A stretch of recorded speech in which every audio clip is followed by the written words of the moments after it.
upon as a man who got the job done.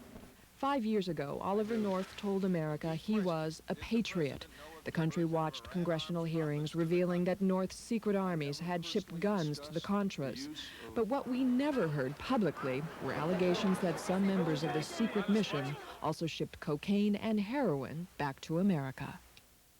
The Mena airport is out in the middle of nowhere, and we are told the CIA, FBI, DEA, Customs, and drug smugglers all like it that way. But now we are told that what has been going on here is about to break wide open, for not only is it linked to Governor Bill Clinton because Mena is in Arkansas, but because this story is also linked to President George Bush. It's possible that we could wind up with a situation in this country where both the president, George Bush, and the Democratic nominee, if he becomes the nominee, Bill Clinton, are both seriously involved and seriously compromised in illegal covert operations. Mark Swaney is a local graduate student who heads up a grassroots movement in Arkansas. He and others have been investigating what they claim is an illegal drug smuggling operation in their state under the guise of patriotism. Swaney's group wants a thorough state and federal investigation. They believe that Governor Clinton and President Bush know the secret of Mena and don't want the American public to know about it. It's a cover-up all the way from Mena, Arkansas to the White House. And it's serious. Anytime the government can run drugs, and get away with it. Terry Capehart never expected to pick a fight with either Bill Clinton or George Bush. He is an airport technician who worked at the Mena airport and was the first person at Mena who discovered something mysterious was going on. I'd be out there at 2 or 3 o'clock in the morning trying to catch gas thieves and got to noticing weird, unusual goings and comings of airplanes. Capehart told State Police investigator Russell Welch what he had seen, but Welch wasn't surprised. He already had information that the infamous drug smuggler and gun runner Barry Seal was operating out of Mena. I didn't really want to get involved in the investigation, so I got my immediate supervisor and we went to Little Rock and laid out the scenario. Barry Seal and some of the local people who were working with him were already saying that they were working with the CIA and DEA, but they were shouting CIA mostly. We were several months into the investigation when other federal officers told me that this case wasn't being handled the same as others. And that's when I took their word for it that something was a little bit different.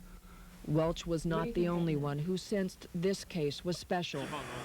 Others in Mena also realized that what started out as a simple investigation into Seal's cocaine smuggling business led to the startling realization that the government, for some reason, was protecting Seal. It's the same old story. They were selling drugs to buy guns. The guns was legitimate. They approved the gun selling. They just didn't approve the bringing drugs back. How much cocaine was coming in? Barry said that he brought in 250 to 350 pounds of cocaine each trip. Now it can be told has obtained documents which detail a CIA covert operation in Mena. More than 25 Central American pilots were trained at Mena.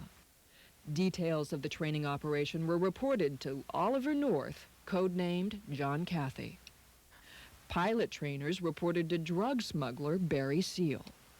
And this man, Richard Brennicky, also claims to have been a part of the Arkansas-Contra operation. However, he says he was unaware of the drug smuggling. I went back and I started prying tops off boxes. Surprise, I found drugs.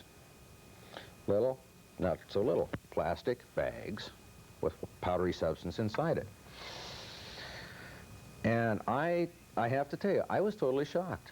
Richard Brennicky has had brushes with the law before and has been called a liar in connection with other government scandals. When it comes to the Arkansas story, however, he says he's telling the truth. So I put the load on the ground and I called my boss, who happened to be Don Gregg. Worked in George Bush's office by now. And I said, Don, we've got a problem and we need to talk about it. And I told him what I'd found. You know what the answer was? It's none of your goddamn business. You were hired to drive an airplane. What are you doing looking in the boxes? If this is a serious thing, they ought to go to the proper authorities and have that matter investigated. The citizens of Mena did, but it hasn't been easy. Barry Seal was murdered, and Welch's investigation nearly cost him his life. What's happened to you? I really couldn't get into that. Were you ever poisoned? I was sick, and it was originally diagnosed as poisoning. Poisoning by anthrax? You know, military biological agent, grade anthrax. We brought a letter that we would like to deliver to Governor Clinton, but since he's not here, Years we of will deliver campaigning it by for the you. Arkansas Committee We would like never very much gained to the full receive, attention it demanded. So the committee held yet another press conference claiming Governor Bill Clinton refused to expose the scandal. A Clinton aide has told us that these accusations are junk, but all the evidence has been turned over to the Justice Department. Oliver North refused to be interviewed for this report, even though a man we met in Mena places North at the airstrip. He's Ernest Cunningham, an automobile dealer who says he gave Oliver North a ride from the airport into town. So when did you finally put it together that the guy you gave a ride to was Oliver North? 3 or 4 weeks later. Did you see him on television? Yeah, I seen him on television, and I'd heard it on television, but I just busy, wasn't paying no attention. And I seen his picture there one day, and said, hey, that looks like the guy I gave me the ride in the airport. Oliver North's face is a little hard to forget.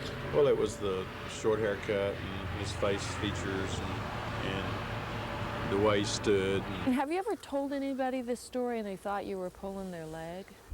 There was a point to where you didn't even talk about it because the local people tagged Russell, the state police, all of us as crazies.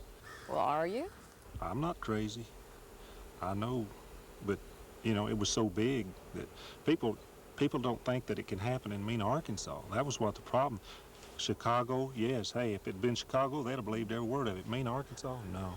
It won't happen here, it can't. But it did.